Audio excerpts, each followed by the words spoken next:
twice. Like I clicked it once. Once is enough. Hello, everybody. So let's get situated. Do I need to put my glasses on? I don't know. I No. can see. I can see. We Can y'all live. see me? We live. We live. Ooh, I'm excited for this topic tonight. Ooh, We is live. Hey, we got live and direct. we in a special time this evening. Yes. Well, first of all, I'm Kirk M. Samuels, And I'm Jason B. Kindred. and we are the Mad Men of Masculinity. That's right. We're just real men having real conversations for you. For you, And baby. tonight, tonight, We got we probably gonna get real tonight. We probably gonna get yeah, transparent. Hey, yeah. before we get started, mad shout out. First of all, mad shout out to our friend, our number one fan, Janine. Janine Um, Mensch, yes. yeah, she a couple weeks ago, we a week after whatever it was, she told us, she gets off work at 5, and so She's we were trying to like, rush we're home. gonna make this 5:30 just for her, so she can maybe catch it from the car or catch it when she gets home or whatever. But Janine, this is for you. This is for This is you. for you tonight, our 5:30 time. This is good stuff, man. But yeah, man, let's get ready. Turns out it looks like we got a uniform today, man. What's up with that? I know, birds of We a didn't feather and all that stuff. we didn't plan it, but that's just how we roll. We's That's just how twinsies. we roll. That's just how we roll, man. So, man, you had a great idea Mm, for a discussion here today. yes, And before we got on here, I don't know about you, but I at least agreed to be fairly transparent with this whole yes. topic. Um, and So hopefully, everybody reach over and put your seatbelts on and put put your your tray seatbelt tables on. up. And we'll try not to About to be take off. too triggering to anybody. Understanding that certain Mm, words even trigger algorithms in social media true, and true, all true, that kind true. of stuff. So we'll try to tiptoe around all that. But either way, man. Well, first of all, where'd you get the idea for this topic? We're talking about mental Men's health. mental health, yeah. Well, I mean, it's what we do. It is something that's been very. I mean, for me personally, it's been very upfront, especially since getting hurt last fall and being stuck in the house and recuperating and being stuck with me. Hey, look, Janine's on there. Is Hi, she? hello, superheroes. I'm driving, but with you. Nice. Thanks, Why? Janine. We're gonna Make add sure you you to the put that in the show. comment. Oh, look at that. There Look we at that. You go. made the show, Janine. You See, made you the made the show. show. You are immortalized forever on YouTube. You are immortalized because you are a number one fan there. Number So, one by the fan. way, She's amazing. if you want to comment, and Janine knows this because she's our number one fan, if you Obviously. go to the Mad Men of Masculinity page on Facebook, not Yes. either mine or Jason's, but if you go to the actual Mad Men of Masculinity page, because you might be watching this on one of ours, if you're watching it live, you can actually comment, and we can see your comments right here on the screen.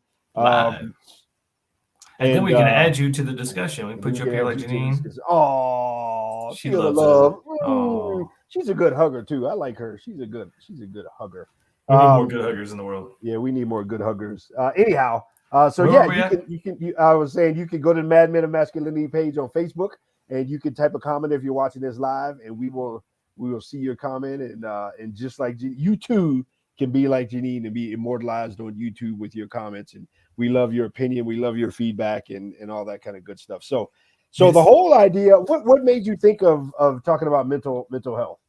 Well, I mean, it's been something that's just been stirring around in my head, and as much as we talk about it, and as much as we see out in the world of lack of mental health issues, I think nowadays probably more than half the population are have some sort of mental health issue because of depression and isolation and um, stress over work and things like that, and upbringing trauma, childhood trauma and things. And so I wanted to kind of peel the wrapping off and expose it a bit so that it's not such a taboo subject. There's probably more mentally ill people that than not, Mm-hmm. especially the way the world is going, and especially men nowadays. Um, so as I said, make sure you put your seatbelts on and put your tray tables up because we're about to get real. For men nowadays, I mean, we've always been the disposable sex, and of course, back in the day, that was fine because we were appreciated for it. We were respected for it. Women and children first. When the Titanic's going down, we're fine with that. As the world is turning, and as we know from media and a lot of things, that not only are we now the disposable sex, but we're also the demean sex more often than not. We are portrayed as incompetent, incapable, inept. And when you look at a lot of the family proceedings, and we had um, Paula Burt in the Seven Secrets of Modern Dating, and she is actually a divorce attorney and talked a lot about that. That it's dangerous out there to get married for men nowadays, and it is dangerous in the divorce court, especially because it's highly geared towards the ladies. And so there's all these different layers of things that are just affecting men's mental health. And that's not even counting normal upbringing issues. And that's not even counting how my issues growing up with my father, or how the complex PTSD and traumas and things from neglect that I suffered because both my parents worked and they needed to be focused on finances, not on my emotional well-being. And so those are just extra. So you look at this layer cake of things going on, especially for men nowadays. And I know it's true for women as well. But I think because we are the Mad Men of Masculinity, because we do try to focus on men's issues, we're going to focus mostly on that. But I mean, that was what really kind of spurred me on, because as I'm becoming more aware of my own mental issues and my own mental health and how I need to be more proactive towards that, I thought this was something we needed to really like unpack and bring to the public. Mhm. Yeah, I mean, obviously, when you talk about, I mean, well, first of all, let me slight correction. So Teresa in the book is the divorce attorney, Oh, and that's who we had sorry on about that. before. No, I just wanted to make sure we get that clarified. Didn't want to tag Paula with something that she's Sorry like, about that. "What? I'm sorry. I ain't I'm say sorry all for that, boy. throwing. You better blah blah blah." So I'm sorry I threw you under bus, Paul. I didn't mean to. no, but so anyhow, but that being said, I mean, I think in terms of the perspective, the experience that you just kind of that you laid out from from your perspective, I think that's a very common perception, that a lot of men feel that our job is basically, we are, commonly the experience is we're loved and respected and appreciated the more we provide and sacrifice for ourselves. Um, and I firmly believe that a good man is appreciated when he's gone. Um, and and and so yeah, I mean, I think that but and whether it's experience or not, whether it's opinion or not, whether it's a feeling or not, the fact is, suicide rates are higher amongst men. um Certain illnesses, stress related illnesses, are higher amongst men, incarceration's higher amongst men, all these different kinds of things. And so I think there's a sense of pressure that can reside on manhood or masculinity, um that is very it's a heavy weight to carry, quite honestly. And I think, even if you look at conversely, I think as women have taken on more of the masculine energy, I think women are starting to feel this Starting to weight feel and it. pressure that they collectively, as a culture, as a demographic, have never felt before generationally. And Yep. so more women are dealing with stress related things and stress related illnesses, and just different things along those lines. And so, I mean, I think along with masculinity comes a weight, and that weight, man, it's almost like a pillar in a building, where Mhm. it's just silently holding up massive amounts of weight that we don't appreciate once we're in the building. And that's why I say, a good man is appreciated when he's gone, because Yep. if you knock down a pillar, you knock down a building. If you knock down, the framework, you knock down a home. And Yep. so, the more we knock down, manhood or masculinity within a home, the more we see the home collapsing in our culture, because that's not there. And so I think it's absolutely critical that we as men take a step back and say, okay, we need to consider our mental health. We need to consider um, our mental state, as we live each day and as we deal with all the things we deal with. And largely, we deal with these things in silence. For the most part, we don't share these things. We don't do the talk show talking about feelings commonly. We don't get together in circles and hug. And I mean, I'm talking in generalities. And so a lot of times we deal with these things, we suffer in silence. We don't necessarily scream when the pain gets loud. We just either hide, or we medicate it, or we want to get rid of it, or we just want the pain to end. Yep. Yeah. I mean, that is something that is for the reality of the situation, as I would even say for men and women, our mental health is suffering just from the society we're in right now and everything Yeah. that's going on. So making mental health an actual priority.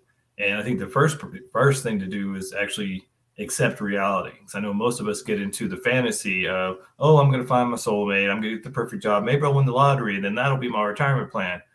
It's time to look at reality and go, you know what? It's up to me.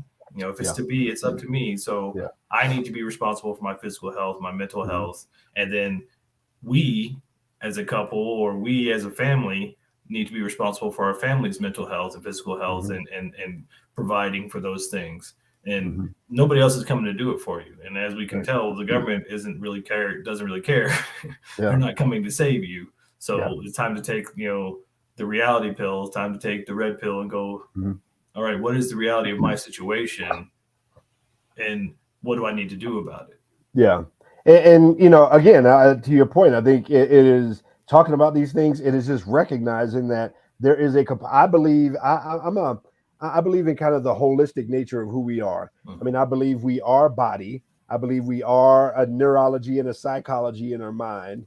I believe we are a physiology being the body, but I believe we also, there's an intangible part of us, a spiritual part of us as a man, like something that is, that is present ideally when we walk into the room. And so I think we need to recognize all of those parts of us and how we're doing in each one of those parts of us. Getting into the doctor, getting into, if need be, getting on somebody's couch and talking about some stuff, or getting into some circles and dealing with that whole aspect. And so, I think the mental part of who we are is key and vital in terms of our overall health. Yeah. Yeah, I mean, you can use the car analogy or the square analogy, the foundation analogy, and to your point before, I mean, when the foundation is good, you don't think about it. Mm-hmm. When the foundation is holding up the house, you don't even think about it. It's only Mm-hmm. when it fails that you Mm-hmm. think about it. So same thing with the four areas of our wholeness. Mm-hmm. The mental, spiritual, physical, emotional. Mm-hmm. Those are like the tires on the car, or the edges of the foundation. Those Mm-hmm. things need to be looked at Yeah. and aired up and maintained. And if I think, and from my experience and for most of the guys that I know, especially have worked with, usually we're running on three flats and one full tire. We Mm-hmm. focus on work or we Mm-hmm. focus on physical, but usually the mental and emotional are their flat tires that we're just dragging along and smoking out people behind us. Yeah. It's looking at the holistic nature of us as people, because men and women are more alike than we are different. And yeah, those differences can be troubling and trying sometimes, but we all have these same things that we need to focus on. Yeah. And especially guys today, and I think for a lot of ladies that watch us, being aware, because you're so busy with all your stuff, you're dealing with the kids and your own job and your own house payments and all those things like that, and you go, where are all the good men? Most of them are in that, sitting at home with a beer and a headache because they're dealing with all their stuff as well. So we Yeah. just want to educate. This is what's going on. Yeah. So maybe Yeah. have a little compassion. Another buddy, another Jason buddy, Jason Hopkins is, Yes. he's just, I was just looking down, I didn't want to get the acronym mixed up, but it's, he's affiliated, or actually we're planning on getting together with him, but anyhow, National Alliance on Mental Illness, it's kind of has been one of his passion projects over the years. And yeah, this is one of those things that, again, men tend to suffer in silence. And so you probably, if you're in a relationship with a man, especially if you're a woman, you probably don't know everything that he's suffering with, because he's probably, sometimes when when he's quiet, you say, what are you thinking about? Sometimes when he says nothing, sometimes it's nothing. I mean, we have the ability to think of nothing. That's our Women, not favorite box. necessarily. I mean, women can then not really ever think of nothing, but we can sometimes sit there thinking of nothing. But at the same time, sometimes I believe, at least in my case, when I say nothing, I'm really saying you don't want to know what I'm thinking about. Like, it would scare the hell out of you to really hear what I'm thinking about right now, because I'm thinking about some off the chain kind of stuff, and I might be talking myself off of a ledge, and maybe I don't feel safe or comfortable or secure to talk about it at that moment, or maybe I'm just processing things. But we are dealing with some stuff on a daily basis. Okay, you tell me, What mass shooting was a single female? Mm-mm. When No, you hear on the they shoot their news, husbands while they're sleeping. no, when you hear on the news that there was some lone gunman out doing something, One guy. is that lone gunman a male or a female? It's a male. It's a male. I mean, we are, and so sometimes when we're quiet, we're talking ourselves off. I mean, not every guy is sitting around thinking about, okay, I'm gonna go to the mall and whatever. But to some degree, sometimes, yeah, it's like, man, I just want to punch a hole in the wall, or I just want to, whatever. I mean, and so we're dealing with some, some serious stuff sometimes, and sometimes it's in our present, sometimes it's in our future, and sometimes it's in our past. I mean, that's a great point because it's good to remember that men and women process differently. You know, ladies process by talking it out and expressing your emotions. Men tend to process internally. Mm-hmm. And until we get a handle on it, we're probably not going to talk to you about it Mm-hmm. unless it's a very healthy, safe relationship. If he doesn't feel safe being weak in front of you and expressing himself, he's probably going to wait until he gets a handle on it and gets a nice little bow on it, and then he can Mm-hmm. present it to you in a rational way. Yeah. While he's processing, if you bug him, that's going to cause issues. Yeah. Because he's still processing. So, and for you guys, if you're processing, if you're in a relationship, maybe let your girl know you're processing. Like, I just need a minute to process this before I speak because I'm not sure. I don't know. I want to say the wrong thing. Yeah. I don't want to express something that I'm not ready to get out there yet because I'm still not sure. Yeah. What it is. Yeah, and so if I can be transparent here a little bit, I'm gonna go beneath the surface. I grew up in and around mental hospitals. My father came back from Vietnam. If you've read either one of my books, hint, my father, came back from Vietnam 100% disabled physically, but he also had PTSD and raging drug and alcohol addiction. And I grew up seeing all kinds of abuse, pretty much every kind of abuse in our home growing up. And part of that, he was in and out of a mental hospital. I mean, it was normal for us to go visit him on the weekends in the mental hospital, take him a carton of cool cigarettes, and and that was kind of normal for me. And then part of that was, as a family, we would go, and I used to hate it because every time we went to therapy, there would be fights and all this other kind of stuff afterwards. And so I saw all these kinds of different things, and it's not until just, and then over the course of my life, seeing the different struggles that I went through and having the benefit of some, cognitive therapy in my life, on the actual couch, paying for a therapy time, I've seen the benefit that's happened. And it's gotten me off of some ledge situations. And it's not until this point in my life that I can look back and I can really relate to, in a way, to some of my father's. He didn't have the ability to stop that thing, that monster. He didn't have the ability to tame that dragon, and so when he snapped. And I mean, and it was just ugly for everybody in the house, and we all are wounded in one way or another as a result of that. He died, 20 some years, 25 years ago, but now I can look back and I can see, the size of the dragons that you can fight as a man. And if you don't have the ability to deal with that, to cope with that, man, that's when it comes out in some very destructive ways. That's when it comes out in some ways that will wound or end lives. And so, I mean, this is why it's important to understand that, man, if nothing else, we need help to fight those dragons that we all every guy deals with. And some of that help comes from other guys, being in circles with other guys, being able to talk. Shoot, tomorrow night we're talking with B-Men, on a call and stuff, on a Zoom call, just for guys to be able to open up and talk. And I love sitting around a table with those kind of guys. I love being in a relationship with a guy like you. And so having those kind of relationships as a guy can help, because we can process, we can unpack, we can be real. There's some things you can say to a man that you can't say to a woman in safety. It's just fact. It just is what it is. There's a difference in equality and sameness. We can be equal as genders, but we're not the same.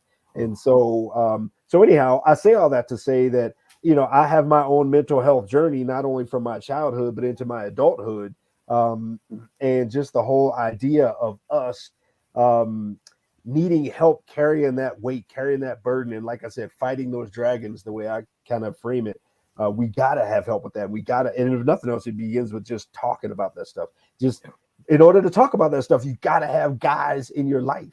You got to have guys in your life that you can open up with and talk with and share with and have no judgment. And it's like, dude, I've been there too. You know, I want to punch somebody in the face too. You know, I want to whatever. I mean, and so that is why it's so key and it's so important.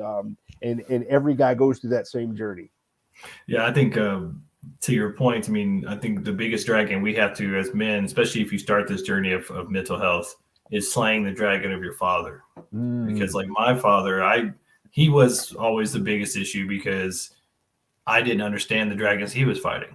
Once I started to actually unpack and learn more about his past and how he grew up and how his father died when he was 5, and so he was raised by his single mother, 2 older sisters, and you know he's the youngest, so he didn't feel like he fit in anywhere. And then him having me at 23, still a kid himself, you know, understanding these things. I think for most men, especially nowadays, that's the first dragon to slay. You need to get with other men and start talking about and unpacking, and even getting with somebody that has some mental health awareness, whether it's a therapist or a psychologist, who can help you to dissect and define who your father was. Because until we can unpack that and look at our father as a human being and know what they were struggling with, and then we can take that off our shoulders, because what we tend to do is carry that burden like it was our fault, that my father didn't love me because I wasn't good enough and all these things, and that affects us throughout our life. And until we can unpack who our father was, what they were dealing with, the dragons they were fighting, then we can let that weight go and then look at ourselves and go, okay, now I see how that affected me. How do I move forward towards a more healthy mental space? Yeah, I mean, you know, I think most guys have a father wound, one of 4 different types. Either he was absent from the home, he was absent in the home, or he was abusive, or he set such a high bar that the son can never make him happy. Yeah. I think most men have one of those 4, right? And so that being the case, our father is probably our first real wound, our first dragon that we have to fight. And so if we can gather around some of these common struggles, some of these commonalities we have as a man, then, you know, I think it was fantastic that largely women started that Me Too movement, you know, and so they process that in public, right? In group settings and in hashtags and in websites and in conferences and marches and all that kind of stuff. In the same light, men kind of have some movement, some things that we can all share. It's not until you and us got into some deep conversations in friendship and brotherhood that I was like, both of us were like, yeah, me too. You know, like your father too. Yeah, my father too. Like, wow. And he died. Yeah, they died, blah, blah, blah. You just saying that he had you when he was 23. Guess how old my parents were when they had me? 23. I mean, so it's not until we get into, you know, as men, until we kind of begin to open up and share, that we recognize that we have some kind of mini personal, almost Me Too experiences in the commonality of this mental journey that we have, this mental health journey that we have. But all of it starts when you get into relationship with other men that you can feel safe with. Yeah. I mean, and speaking of relationship, I mean, if you're like the 2 of us and have struggled in past relationships, probably a lot of those struggles have to do with your mental health and not having slain some of those past dragons, not dealing with the father wound or the mother wound or both.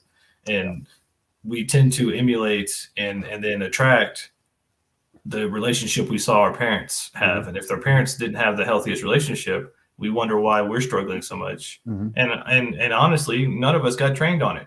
We were told, most of us, like, don't do this, don't do that, and get out the house and, oh wait, go find you a girl. Well, I don't even know how to talk to a girl. We'll go find you one. Right. And then we wonder why we struggle. Yeah. Well, we got to, you know, read chapter 1, go in before you go out, of 7 Secrets of Modern Dating. It's about knowing you. And that starts with parents. Who are your biggest influencers? How was their relationship? Because what we tend to do is unconsciously grab a story, and then we go out and we emulate that story and we find people to match it. That's why if you look at the attachment styles, the anxious attachment style and the avoidant attachment style tend to go together, because the anxious is always looking for validation and the avoidant feels like he's being smothered. So he's always, you know, so it's that running and chasing. So they're just fulfilling each other's inner story. Yeah. And we go, well, I don't know why I keep attracting the same woman. Yeah. And oh, by the way, I was 23 years old when I found myself as a man as a Mm. husband and as a father, all at the same time, like in the same year, 1996. I mean, and so you know, and I didn't have any idea what a man, a husband, or a father was, you know, all of a sudden I am this. Well, you know, man, I'm not even.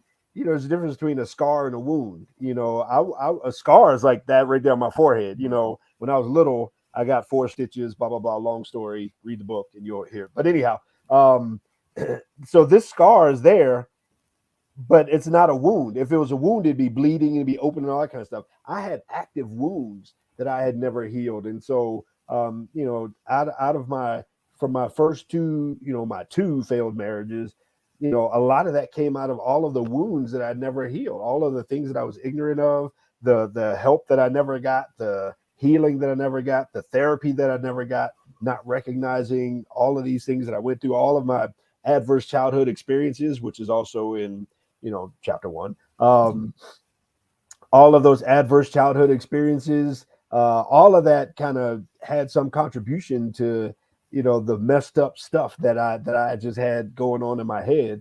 And the first thing I needed to do was get my poop in a group.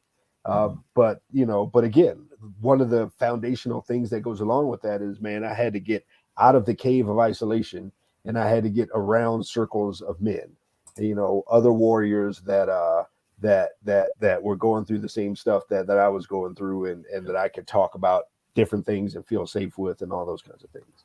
Yeah, I mean, you're talking about wounds, and I think if we look back at our past relationships, we can very easily see how our wounds attracted wounded women, or we attracted those that are on the same level and the same mentality as we are. And so as you move forward and you get into mental health, you start to heal those wounds, and they do Mm-hmm. become scars that you can learn from.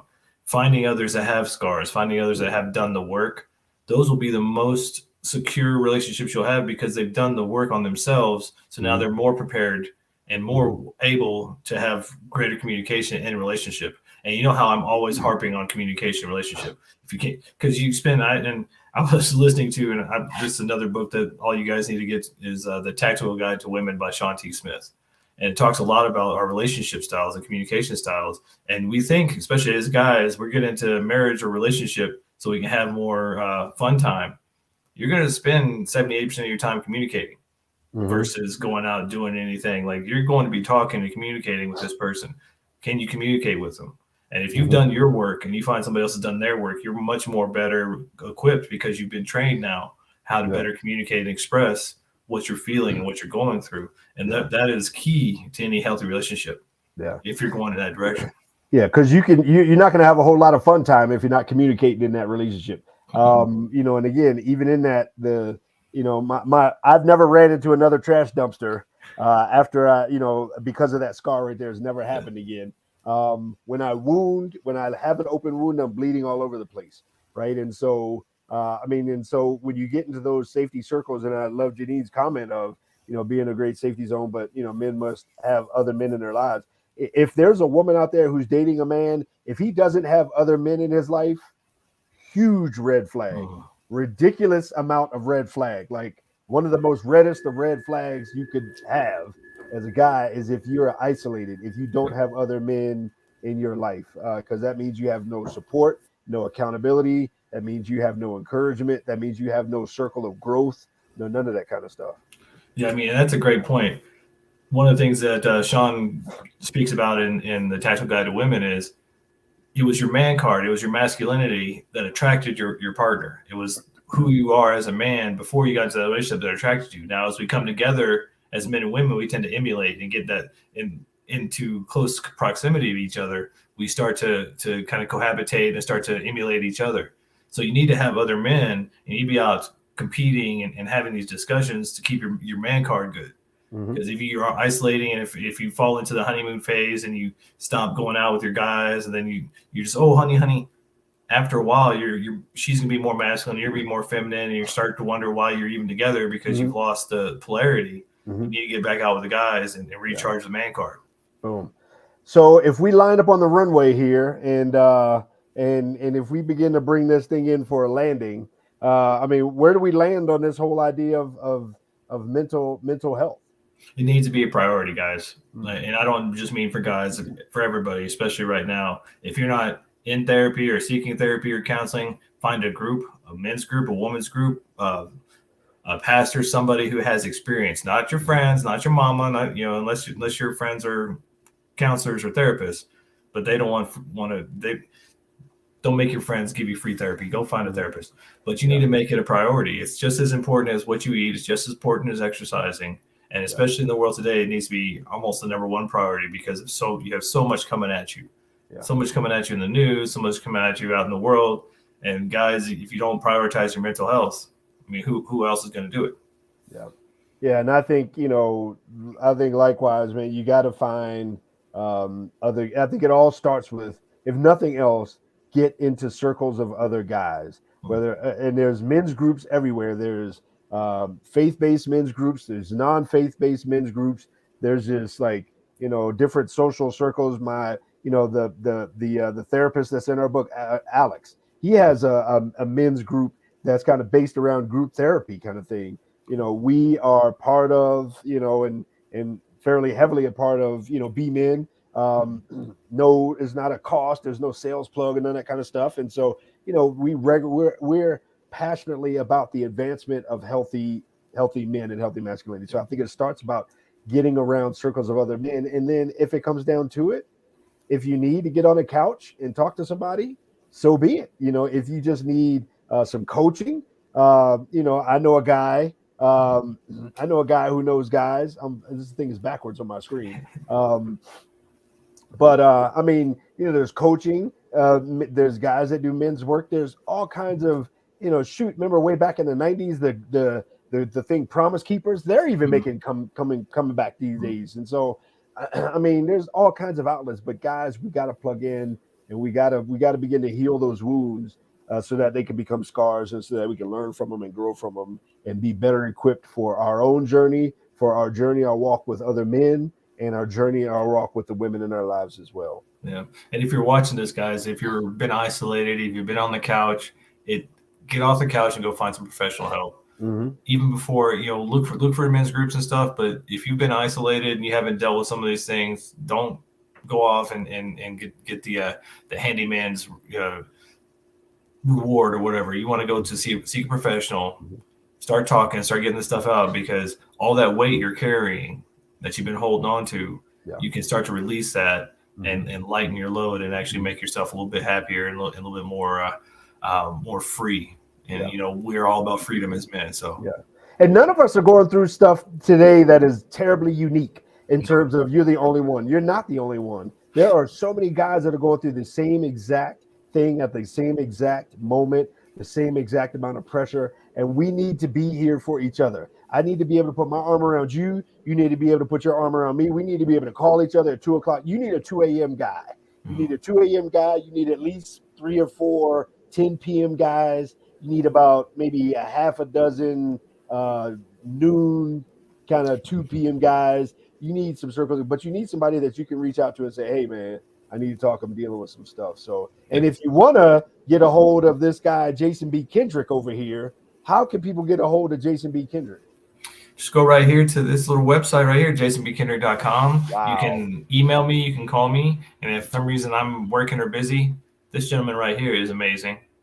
Man, how can I get hold of you, sir? You can tell we both went to public school because we both made our websites our name. Kirk M. Samuels, Jason B. Kindred. Reach out to us. I mean, we're not out here. We're doing this for the hope to reach out and to connect with a guy or whomever that might need the kind of the wisdom or help or support that we're here to provide. We're pretty down to earth and all those things. And even if you're struggling and you don't want our help, we may know someone else or can point you in the right direction, because for our own sake, for our own mental health, we've been doing this work and been reaching out and been studying. And I listen to books all the time. I'm reading stuff. I'm talking to different psychologists. So if I can't help you, I bet you I can point you in the right direction. You got that right. JBK, I love you, man. I love you. You're my brother, man. I appreciate you. All right, Kirk M. Samuels, the Intimacy Incubator, Boom. Ready for landing. Boom. All right, we love you. We'll see you guys next week. Bad Men and Masculinity out.